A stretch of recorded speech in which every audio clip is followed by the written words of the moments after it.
Specifically kay Nesty. Nesty kasi 2020, 57 din. Ngayon, nakita mo na yung mga nag-qualify dito sa weight division mo. Ano na naman yung masasabi mo dun sa mga nag-qualify na boxers and sino sa tingin mo yung pinakamalakas na makakalaban mo?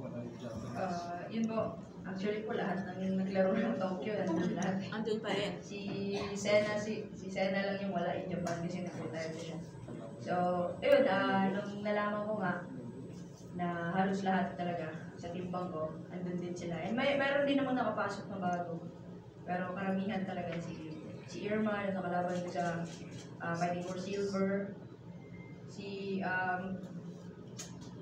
Kaso lang, yung iba nagbabali ng timbang ng 54, so pero lahat silang malalakas po talaga. So nakasparing ko yung nandun kami sa Thailand, lahat ng katimbang ko gusto ko makasparing din. So sabi ko nga kay Coach Lido na ayokong mapangalawang sparring pa kasi alam ko nag-aaral din sila, pinag-aaralan din na yung galaw ko. So hindi ko din totally nilalabas yung totoong laro sa sparring kasi siyempre may kanya-kanyang video kami eh.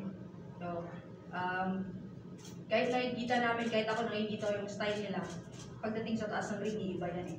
Mag-iiba talaga yan. So, hindi ako nag-base sa makukuha siya agad sa sparring. Kumbaga, okay na sa akin yung makuha ko yung style niya, kung ano yung mostly na ginagalaw niya. Kaya sabi ko lang ko siya, enough na yung isang beses ko makasparring yung katimbang ko. So, umiiwas din talaga kami sa katimbang ko doon sa 57 kasi pag lagi-lagi, mabilis na makuha yung set. Hindi ganun kadali yung, alam kong hindi ganun kadali yung pagdadaanan ko ngayon sa Paris. Especially na iba siya kasi sa Tokyo. Kasi sa Tokyo walang exposure halos, walang laro, walang training, walang multi-training na ginawa ko. Ngayon kasi open na.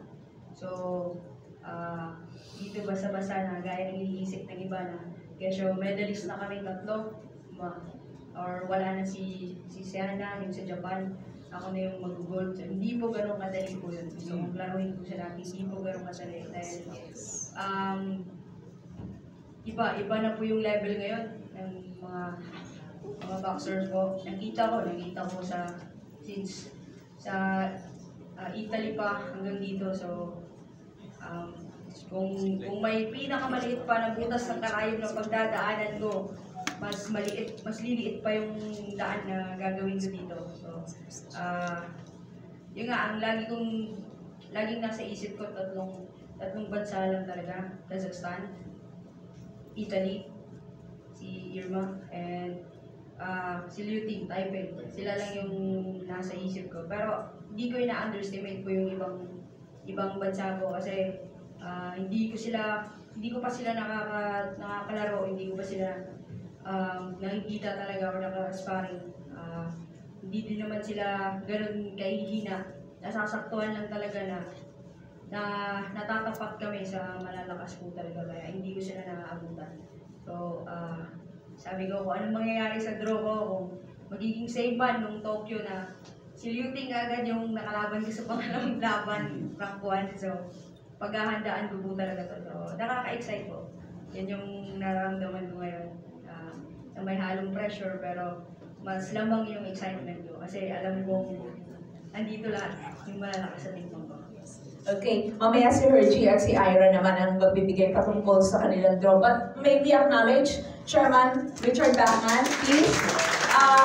I think may message sa mga boxers natin. You can join them for photo op and then syempre message lang. Tapos we will resume the PSA forum. So andito po si Sir Richard, ang ating chairman, okay, na sumilip talaga sa ating session. Doon lang I'm sure sa likodan magsasalita lang si chairman. Yeah, doon sa likod para lahat okay, have a seat. Ayan, so si chairman lang po, okay, sa likod. Ito yung microphone mo, chairman.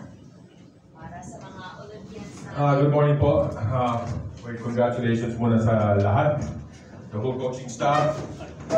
I think get a chance to say congratulations to everyone.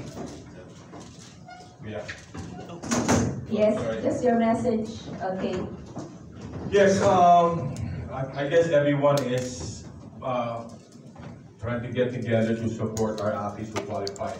I think Commissioner Fritz Garson was here this morning, and then we are holding a golf tournament, and all the proceeds will go into our athletes, para-athletes, coaches who qualify for the Olympics.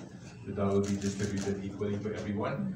There's also some funding coming from some senators, and again, it will be actually going to support your training and whatever the needs of these athletes. So again, I wish you good luck for the Olympics. We will support you, and hopefully we'll bring home that medal. Maraming salamat. Yes. Okay, photo op ba? Bago natin i-diretso yung session, bago malis si Sir Solito sa baba. Okay? Yeah, please join them, Section Marcus, para sa, maka-photo yung,